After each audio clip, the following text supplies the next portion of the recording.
Be content with that which Allah has given you of obscurity. Their talents and abilities remain unused. Meanwhile, others who are limited in the scope of their knowledge have managed to make mountains out of what they have been given, benefiting both themselves and society. If you are a seeker of happiness, be satisfied with the looks Allah has favored you with your family situation, with the sound of your voice, with the level of your understanding, and with the amount of your salary.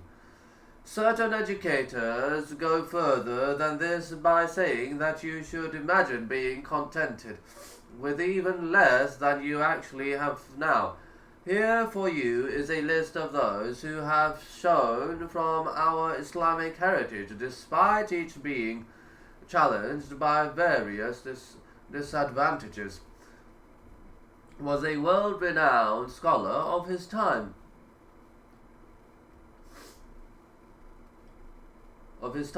He was not only a freed slave and snub-nosed, but he was also paralyzed.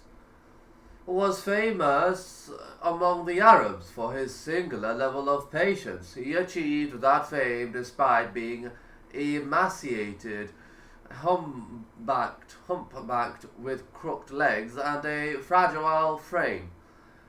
Was among the most famous scholars of hadith in his time. He was a freed slave. He had bad eyesight and he was poor.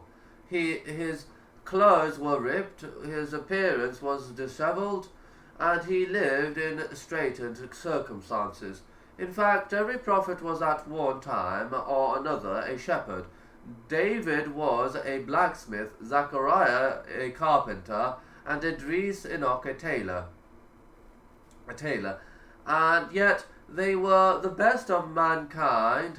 Therefore, your value is in your abilities, good deeds, manners, and contributions to society. Do not feel grief then over that which has passed you by in life in terms of good looks, wealth, or family,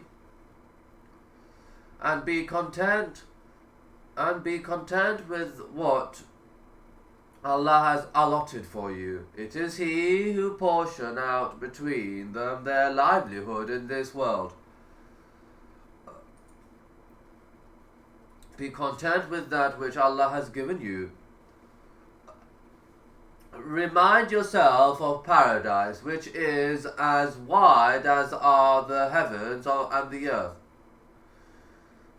If you are hungry in this world, if you are sad, ill, or oppressed, remember the eternal bliss of paradise. If you do this, then your losses are really profits, and the hardships you face are really gifts.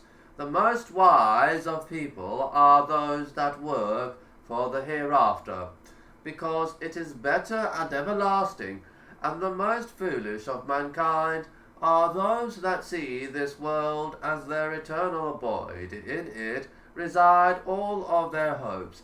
You will find such people to be the most grief-stricken of all when faced with calamity. They will be the most affected by worldly loss simply because they see nothing beyond the insignificant lives that they lead.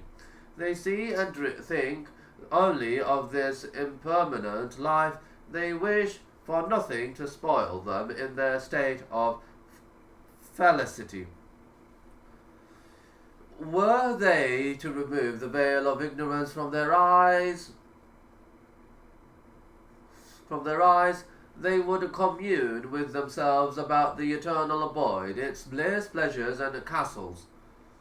They would listen attentively when they are informed through the Quran and the Sunnah about its description. Indeed, that it is the abode that deserves our attention and merits our striving and our toiling, so that we may achieve the best of it. Have we reflected at length about the description of the inhabitants of paradise? Illness does not befall them, grief does not come near them, they die not, they remain young, and their attire remains both perfect and clean. They are in a beautiful home in paradise. It is found that which no eye has seen, no ear has heard, and no human mind has imagined. The rider travels under a tree in paradise for 100 years, and yet he still does not reach its end. The length of a tent in paradise is 60 miles. Its rivers are constant, its castles are lofty, and its fruits are not only close by, but are also easily picked. Thus we have made you a just nation.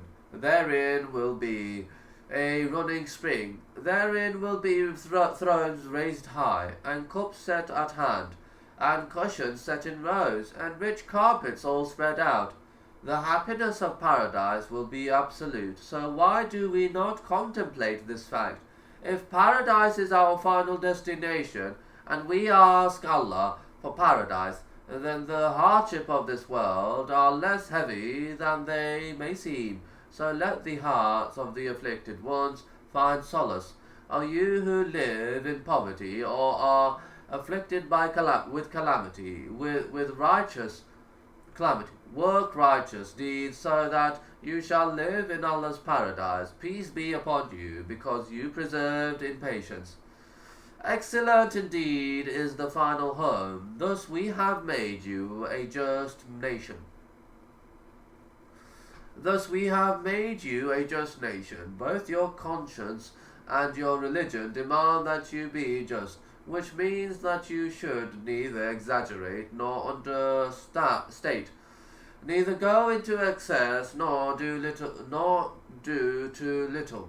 Whoever seeks happiness should be just, regardless of whether he is in an angry, a sad, or a joyful mood. Exaggeration in our dealings with others is unacceptable. The best course is the middle course. Whoever follows his desires will likely magnify the importance of any given situation. Always making a big deal out of nothing, he will feel jealousy and malice toward others. Since he lives in a world of exaggeration and imagination, he will envisage everyone else to be against him, even to the extent that he feels others to be always conspiring to destroy him. Because of this, he lives under a dark cloud, constantly overcome by fear and apprehension, living according to heresy and superstition is prohibited in our religion. Being sad is not encouraged in our religion. They think that every cry is against them. More often than not, what you fear will happen in the future does not end up taking place. Here is something you should try.